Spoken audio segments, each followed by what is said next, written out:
ম্যানচেস্টারের Victoria park রাসেল-মে অবস্থিত Manchester central মসজিদে তারাবির নামাজ চলছে। ভেতরে প্রায় ২,০০০ মুসল্লি। মঙ্গলবার রাত প্রায় ৮টা ৪০ মিনিটে হঠাৎ দুই ব্যক্তির আচরণ ভলান্টিয়ারদের চোখে সন্দেহজনক মনে হয়।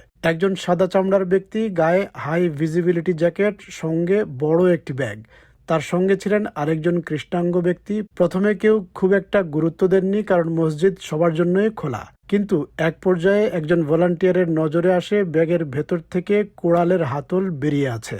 সঙ্গে সঙ্গে তারা শান্তভাবে ওই ব্যক্তিকে মুসল্লিদের ভিড় থেকে আলাদা করে একটি কক্ষে নিয়ে যান। পরে ব্যাগ তল্লাশি করে কোড়াল ছাড়াও একটি ছুরি ও একটি হাতুড়ি পাওয়া যায়। পরিস্থিতি যে কোনো সময় ভয়াবহ হয়ে উঠতে পারত, কিন্তু ভলান্টিয়ারদের দ্রুত ও বিচক্ষণ পদক্ষেপে তা আর সেদিকে গড়ায়নি। সঙ্গে সঙ্গে পুলিশে খবর দেওয়া হয়। ঘটনাস্থলে উপস্থিত এক অফ ডিউটি স্পেশাল কনস্টেবলও পুলিশকে বিষয়টি জানান।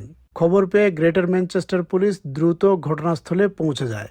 ৫০ ঊর্ধ্ব বয়সের একজনকে ঘটনাস্থলেই আক্রমণাত্মক অস্ত্রবহন ও ক্লাস বি মাদক রাখার সন্দেহে গ্রেফতার করা হয়। পরে ২০ ঊর্ধ্ব বয়সের আরেকজনকে গুরুতর হামলার ষড়যন্ত্রের সন্দেহে আটক করা হয়। অ্যাসিস্ট্যান্ট চিফ কনস্টেবল জন ওয়েবস্টার জানান, যদিও কাউন্টার টেরোরিজম পুলিশের সঙ্গে কাজ করা হচ্ছে, তবুও আনুষ্ঠানিকভাবে ঘটনাটিকে সন্ত্রাসবাদ সম্পর্কিত ঘোষণা করা হয়নি।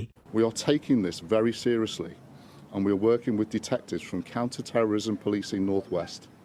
But I have to stress, this has not been declared a terrorist incident.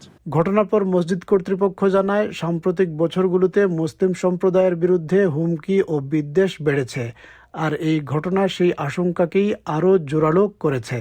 ঘটনাটিকে সন্ত্রাসবাদী বিবেচনা না করায় মসজিদ কমিটির সভাপতি অসন্তোষ প্রকাশ করেন। I am disappointed with the language used. Somebody who walks into a place of worship, a mosque, carrying offensive, weapons, that in itself is a threat. Greater ম্যানচেস্টারের মেয়র অ্যান্ডি বার্নহ্যাম ঘটনাটিকে গভীর উদ্বেগজনক বলে উল্লেখ করেন এবং ভলান্টিয়ারদের তৎপরতার প্রশংসা করেন। We will never accept a city region where people have any fear of being at their place of worship, and that's why we're working with Greater Manchester Police to strengthen security at places of worship. তদন্ত এখনো চলছে। এলাকায় police টহল বাড়ানো হয়েছে।